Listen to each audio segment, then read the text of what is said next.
Lake Pepin is a treasured natural resource for Minnesota and Wisconsin. It is both a vital watershed and the economic backbone of the area.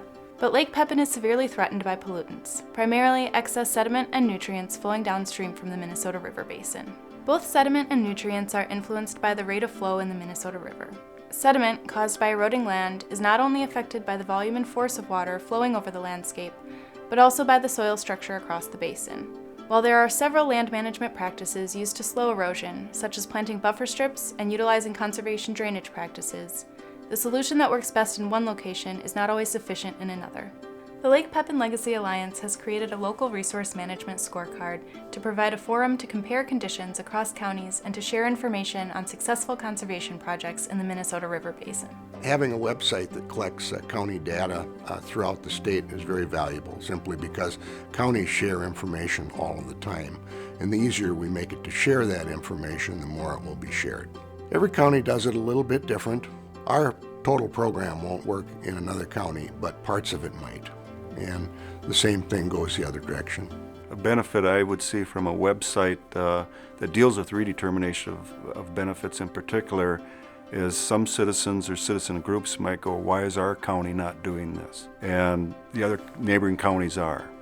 And it might jumpstart the process in that county. Again, I'm not going to tell a county how or when they should do anything, but sometimes you get a little nudge from the citizens. It helps start a process.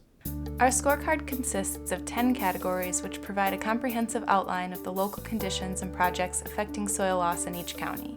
Our County Evaluation Overview page describes each of the categories we've used and how they can relate to the reduction of sediment. Two especially important categories are shoreland protection and the redetermination of benefits process. The state of Minnesota has recognized the importance of protecting our shoreland in all counties by requiring a 50-foot buffer on rivers and streams. Land within 50 feet of a river or stream cannot be planted with annual row crops, and instead must be maintained in perennial plants such as native prairie grasses.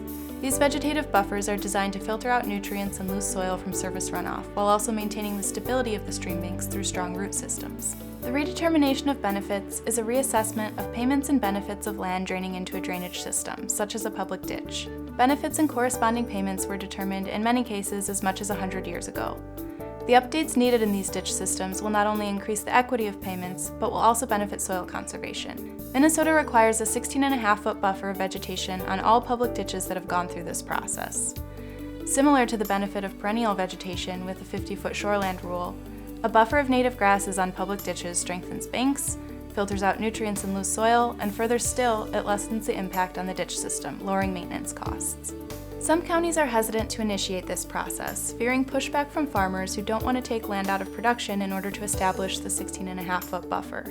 Educating landowners on the incentives available to them for establishing the buffer is a critical step of the process. It takes political will, because not everybody likes their systems to be redetermined. I would suggest to any county that's looking at this, you have a process in place and you educate the local landowners on why you're doing this and how it's going to be done. One incentive is that landowners can receive payments for their buffer strip by enrolling in a federal or state buffer program.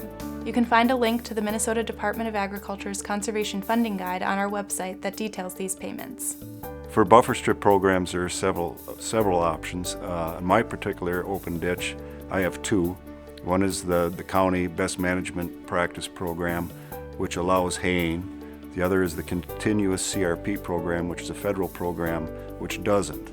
I may actually put in native grasses on the county side just because of the wildlife I've seen return to the area is pretty awesome.